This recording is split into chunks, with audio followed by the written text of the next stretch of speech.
Freddie Mercury dikenal sebagai penyanyi, penulis lagu, dan produser rekaman. Namun, namanya paling melekat dengan grup band Queen yang membawakan lagu Bohemian Rhapsody. Jangan lupa klik tombol like, klik tombol merah subscribe, dan klik tanda loncengnya guys.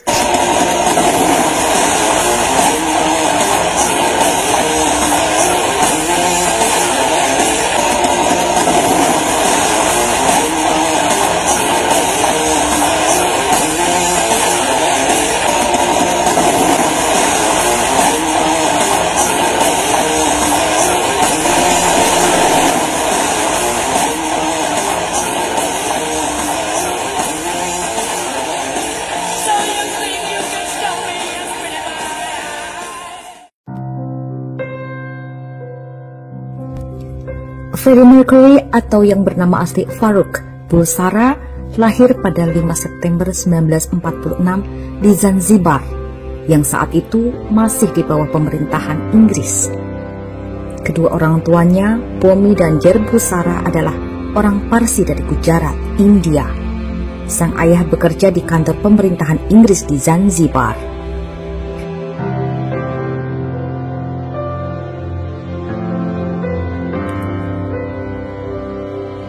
Freddie yang saat itu masih menggunakan nama Farouk ternyata seorang jenius di bidang musik yang kemampuannya di atas rata-rata anak seusianya. Setiap selesai mendengarkan musik di radio, dia bisa langsung memainkannya menggunakan piano. Entah kenapa, salah satu temannya saat itu sering memanggil Farouk dengan sebutan Freddie. Dan itulah yang menjadikannya dasar membuat nama panggung Freddie Mercury pada tahun 1964.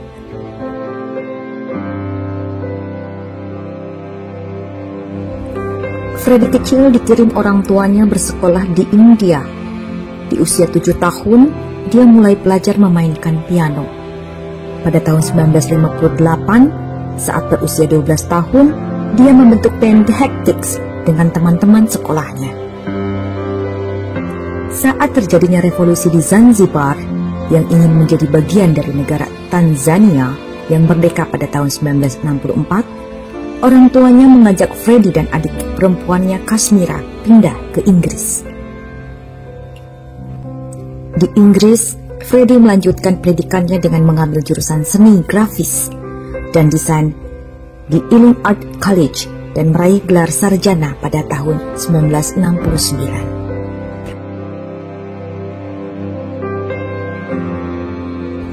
Pada bulan April 1970, Freddie bertemu dengan Brian May dan Roger Taylor, gitaris dan drummer grup band Smile. Setahun berselang, John Deacon bergabung sebagai basis dan mereka pun membentuk grup band baru yang diberi nama Queen.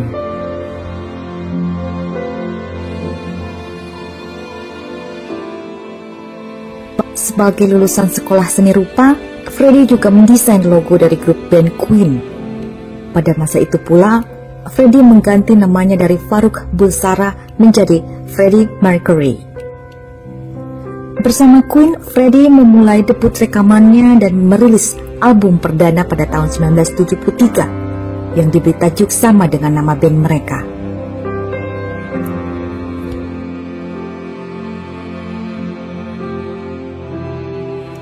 Setahun berselang, Queen 2 rilis, dilanjutkan dengan Sheer Heart Attack pada tahun 1974. Ketika album pertama tersebut dianggap belum berhasil meraih perhatian penikmat musik di Inggris maupun di Amerika Serikat. Namun, juga tidak bisa dikatakan gagal karena single Killer Queen yang ada di album ketiga mereka mampu bertengger di peringkat kedua tangga lagu Inggris dan peringkat 12 di tangga lagu Amerika Serikat.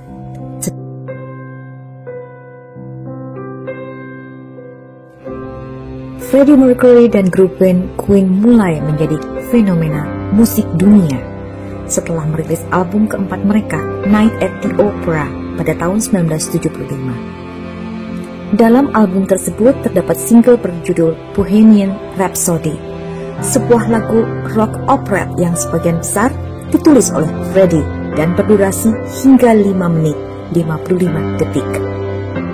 durasi lagu yang panjang tersebut sempat dianggap terlalu beresiko. Namun pada kenyataannya justru mampu memuncaki tangga lagu di Inggris dan masuk 10 besar di Amerika Serikat.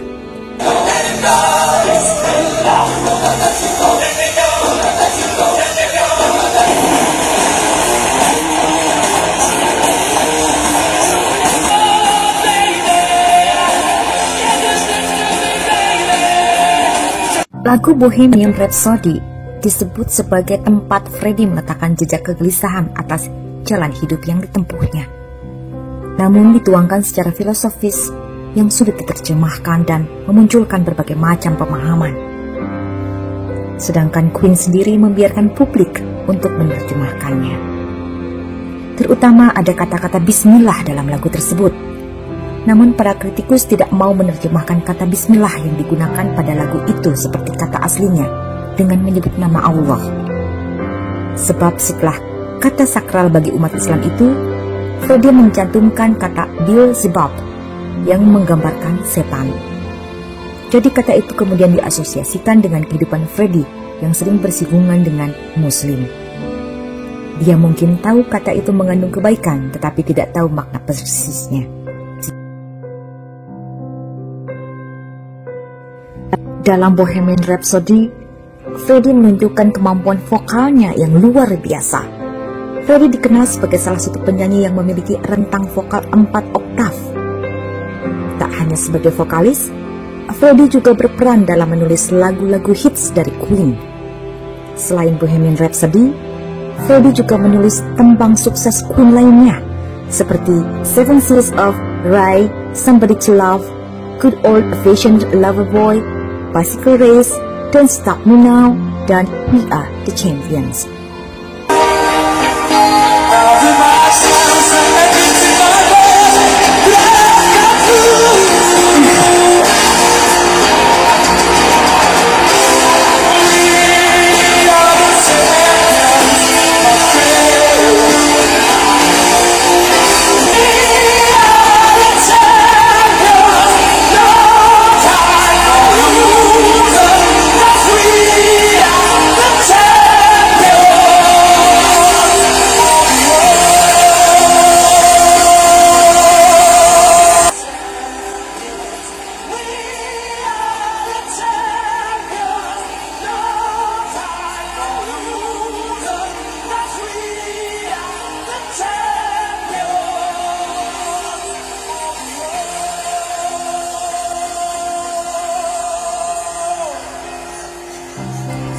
Selain bakatnya menyanyi dan menulis lagu, Freddie juga seorang performer yang terampil dan mampu menghibur penonton.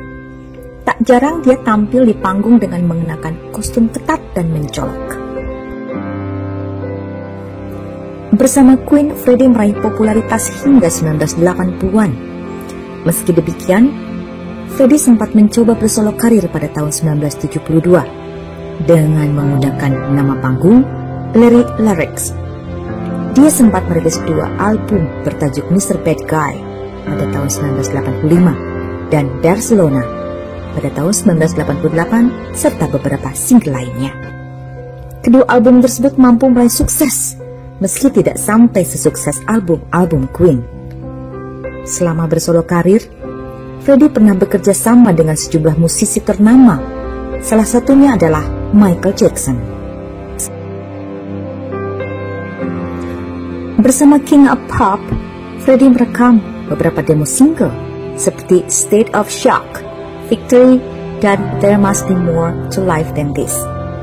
Namun tidak satu pun dari rekaman tersebut yang sampai dirilis, meski para fans yang mengetahui kemudian membuat rekaannya.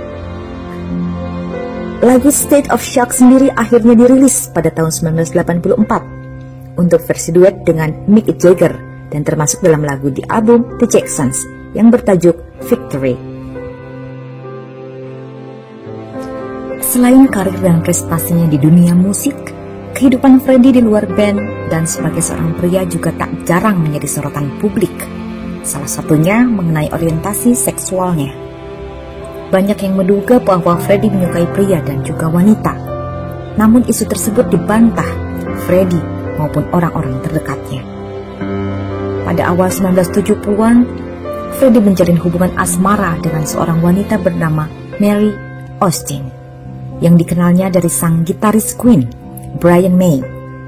Keduanya bahkan sempat tinggal bersama. Mereka hidup bersama selama 6 tahun. Lalu ketika Queen mulai sukses, Mary merasa ada yang aneh. Freddie mulai sedikit berubah dan mereka jarang bertemu. Sampai akhirnya Freddie mengakui bahwa ia lebih tertarik kepada laki-laki ketimbang perempuan. Tetapi cintanya kepada Mary tidak pernah surut.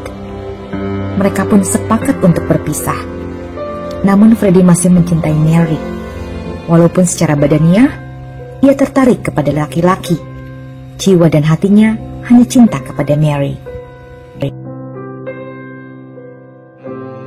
Setelah Queen sukses dan merajai dunia musik, Freddie tetap menyayangi Mary, membelikannya sebuah apartemen di sebelah apartemennya sendiri, agar setiap hari Freddie dapat melihat Mary melalui jendela.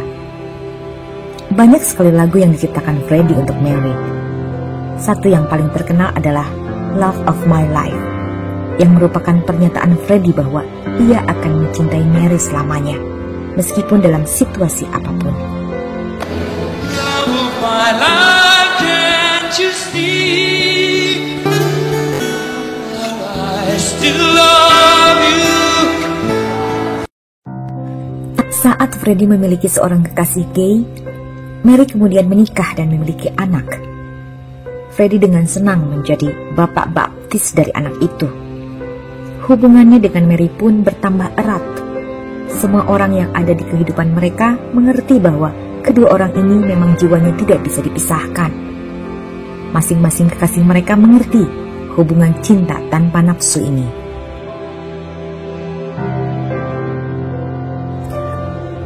Karena kehidupannya yang flamboyan, suka pesta setiap malam dan bergonta-ganti pasangan, Freddie akhirnya tertular AIDS. Orang pertama yang mengetahui hal ini adalah Mary.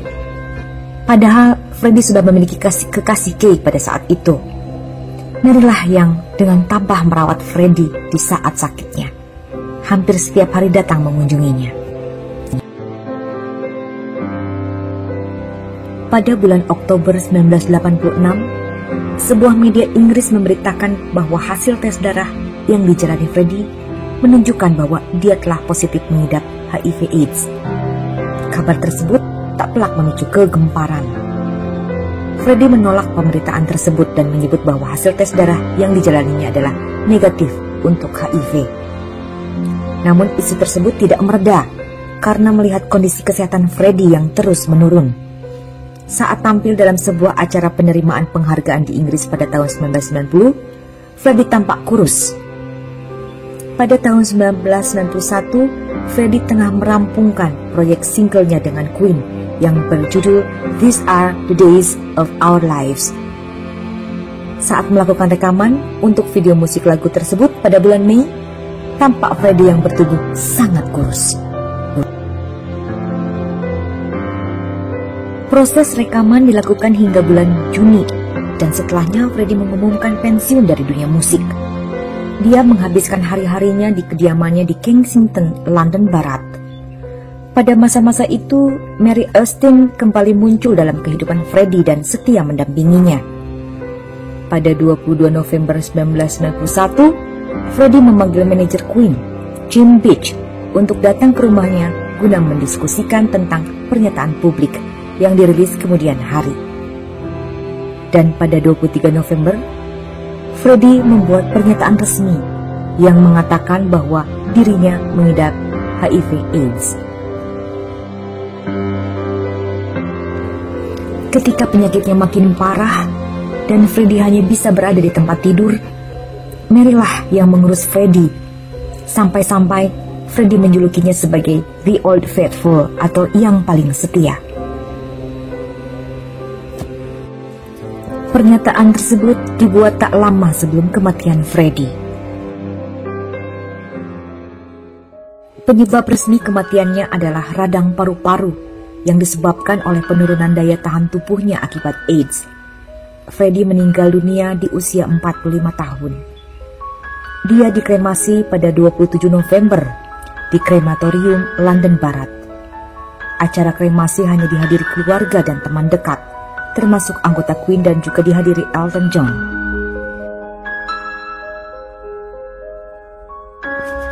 Sisa kremasi diberikan kepada Mary Austin untuk dikuburkan di lokasi yang dirahasiakan. Dia juga berjanji tidak akan mengungkap lokasi di mana Abu Freddie dikuburkan.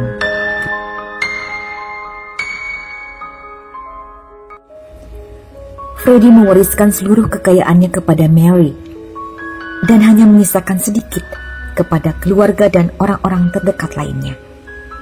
Royalti musiknya pun dipegang Mary, dan Mary lah satu-satunya orang yang dipercayai Freddie untuk mengubur abu jenazahnya secara rahasia.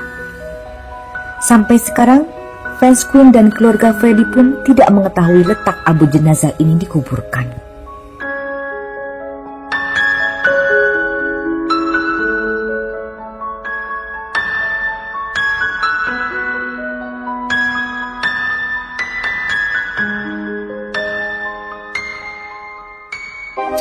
Terima kasih sudah menonton, dan jangan lupa klik tombol di bawah ini.